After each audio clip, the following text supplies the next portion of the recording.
Hey guys, welcome to my show. And today we're going to talk about how to escape mediocrity. I think this is something a lot of us have, come across at least once in our lifetime. We've, woken up one day and just realized that our life is on autopilot. It feels like nothing is under our control, but somehow we just put ourselves in this situation. And again, you guys might have been passionate about several things in your life, but the truth is, the for you, the smallest of steps is the biggest of struggles. And this feeling actually just worsens, the moment you open, say, Instagram or LinkedIn, and then you see how successful your peers are. And say on Instagram they'll post pics of going on vacation to, say, Mauritius or the Bahamas or somewhere. And on Instagram, on sorry, on LinkedIn, they're getting jobs at Fang or having a huge successful startup. And this, like, individually it does feel depressing. And if you've been through this feeling, you know it is.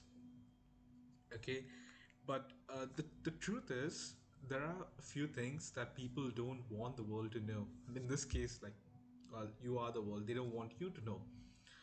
And there are three things that you need to keep in mind when you encounter such posts or things like that. Or, like, when people say that, the first point is no one has a life figured out.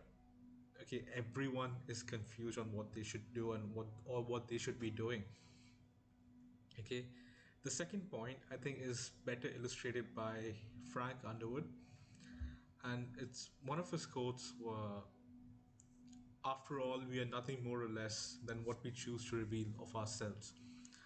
And that's what they're doing. They're just revealing certain parts of their life that, you know, they like, so that you think they're successful and they're doing great in their life. And let's say even if a person has been successful, okay, they've been incredibly successful, they've become a billionaire or something like that. The truth is, they have been through tough times. They've been to really tough times. They just don't want you knowing about it. People want others to think of themselves as, great people who are born to achieve these things, but that's not the reality, and we all know that. So now that you've understood what's going on, let's move on to talking about you.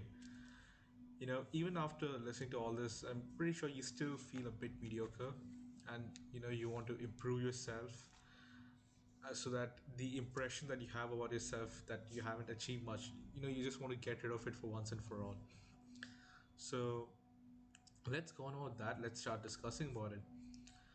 And to understand how to escape mediocrity, I think we should see why people remain in mediocrity in the first place. And there's a good quote by Einstein over here: "A person who has never failed has never tried anything new." And that is, like, true for, I think, 90% of the people. Like, most people are really terrified of the thought of failure, and they're unwilling to face it. Like, I don't know, say you wanted to do something for a long time, say you wanted to start a business, quit a job, start a business. First thing you think, like, if you fail at the business, what will people think about you? Okay, what will your friends say or family say or relatives say? Or you might think that you might become a laughing stock to them. And honestly, no one cares. No one really cares about you. Let me ask you this question: when was the last time you actually judged someone for failing, and how long was it? I'm pretty sure you'll say, like, okay, I remember this so and so person failing at this time, and the maximum you thought of it was for a minute, nothing more than that. And that's the fact of life. That's one of the facts of life. People are too busy in their own lives to think about you. So don't think about others when you're doing things you love. Okay, enjoy what you do. And one more thing, Failures aren't the end of anything. They're just new experiences you learn from. And I think it would be fair to compare success and failure with roses. You know, rose petals indeed they're incredibly beautiful, but in order to get to the petals, you'll have to get past the thorns. And how do you know you have to get past thorns? Like, you might have touched thorn and it might have pricked you. So that's how you know that you don't go for the thorns, you avoid it and go for the petals. And I think that's the learning experience over there. That's how failure works. You learn what not to do and what to do, and gives you the right direction. So the reality is, if you want to succeed, you must learn how to fail. And it's not only for success. I think there are many perks to failing. You'll know what you're capable of, you'll know your potential, you learn and grow as a person. Failure is an incredible teacher, and you'll improve as a person. And one more way you improve is you become humble. Okay, you become much more humbler to people, and you understand what people are going through, because at one point even you might have gone through it. And failure always teaches the right direction. I think we've illustrated that with the example of a rose. So you know how failure teaches you to find the right direction. And I don't remember, but I saw this quote somewhere that the worst of players are the best of coaches. Say, like, you're going for soccer practice, and there's someone who's horrible at soccer, but if you give them the task to train students or train anyone to be a soccer player, they will be the best coach, because they've encountered so many failures that they know what to do and what not to do, and that team is gonna win. I mean, gonna be really successful. Okay, and one more thing, like, I'd like to highlight is that when someone says a task is difficult or impossible, you should be the first person to take responsibility to complete it. And here's why, and I'm going to explain this now. It doesn't matter what direction the task goes. Like, you take the task to, say, you might have not achieved all its objectives, or you might have achieved all of it, or you might have achieved none of it. It's always going to be success, because, well, you're the only one who knows how it works, because you took the responsibility to complete it, and you're the person who set the benchmark. And people will always look up to the way you've done the task, and look up to you in general, because it doesn't matter how many people have come and tried solving it, or they might have even have like a better solution to that problem. You were the first person to go there and attempt to solve it, and people always remember the first one. And that's like, yeah, once they remember you, they'll like try to outperform you and set you as a benchmark. And I think that's the weird thing about us humans. Like, humans always compete with each other for the leftovers. Like hyenas fighting each other for the remains after a lion is done with his meal. No one like has the courage to be the first one to do it, but they'll always be the first one to follow along. And I think this is, probably ignorance, because sure, you don't have the courage to do it, and you there's a really good chance ignorant people have very less knowledge. And I don't know if you've seen the graph, but the lesser knowledge you have, the higher you think of yourself. And the more high you think of yourself, you start competing with everyone. You think you're the best and no one can come as good as you, and you start competing with everyone.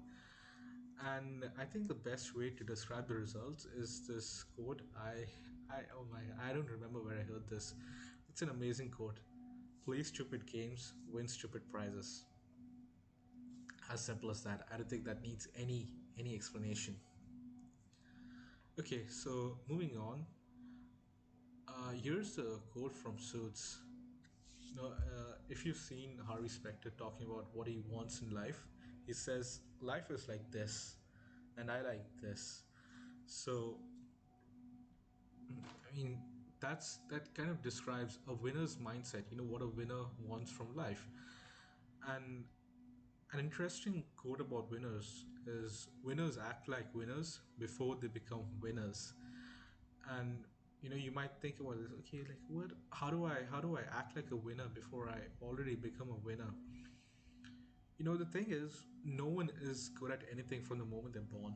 Okay, everyone had to work their ass off every single day. That's how they're good at what they do. So winners knew that they're gonna be good at something and they behave like it, and they work their ass off, and that's how all they won. So the key point is believe in yourself, act like a winner and take yourself seriously. Okay, and you will win. I mean, or achieve whatever it is you want to achieve. And to make this easier for you, I'll just talk about your mind and how it works. So your mind is a problem solving machine. Okay, it's a problem solving machine, and it processes whatever data it is that is fed into it. So if there's a task you're not able to complete, or you're not able to find a solution to, it's a good chance that you haven't been feeding your mind with enough information about it. That's why you're unable to solve it. Or like any good example would be video games. If you give your brain access to a lot of video games, it'll tell you how to win. But if you give it lots of data about real world problems like global warming or climate change, it'll come up with solutions that can potentially save the whole of humanity. So again, you if you expose your brain to information and ideas you think are valuable, you would absolutely love the wonders it creates. Okay, so I know this all of what I'm telling is like incredible, and you may be really impressed by all of this and start doing whatever I've said right now. But I just want to ask you a question. Who are you doing it for? Are you like doing it for the fame, or are you doing it for the money, or are you doing it to improve yourself and the people and help the people around you? Like, are you trying to create an impact on the society? And I think whenever you do something, you don't do it for the fame or money. Yeah, I get it. Like, you need cash to survive, and like you've got to remember one thing. Once you start running behind cash, you won't be able to stop, and everything in life just starts slipping by, and it isn't worth it. Running behind cash just isn't worth it. Whatever you do it for your community and yourself, and it's going to help you in the long run. Speaking of things slipping by in life, one thing that slips by a lot is time. you know and we are, I don't know, we take our time for granted, even though it's like the resource you're never going to get back. You'll never get back. And most of our time is actually spent being jealous of others. We look up to others success and we're like, oh, how did he or she do it? And why can't I do it? And how do I improve myself, and things like that. And we become jealous of them. And there's a quote on that: a moment being jealous is a moment wasted. You know, many successful people have always stressed on how limited your time is. In fact, this those quotes on your time being limited doesn't really hit you until all your time is gone. So if you constantly waste your time looking at the actions of others, you will not have time for yourself. You know, like a better description for, I think, describing jealousy would be like drinking poison and expecting others to die. That simply doesn't happen.